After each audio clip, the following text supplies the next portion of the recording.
بسم اللہ الرحمن الرحیم۔ فرحاد علی تیمور، دیوتا،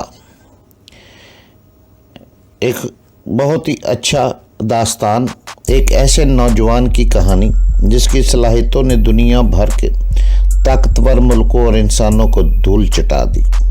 اپنے ملک کی بقا کے لیے پوری دنیا سے لڑ گیا، جہاں گیا اپنے نام کا سکہ جمایا۔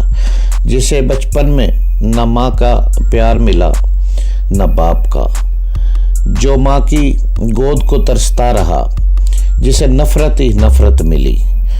تو جناب اس کی طرف چلنے سے پہلے آپ پلیز چینل کو سبسکرائب کریں، لائک اور شیئر کریں تاکہ ہر آنے والی قسط آپ کو فوری مل سکے۔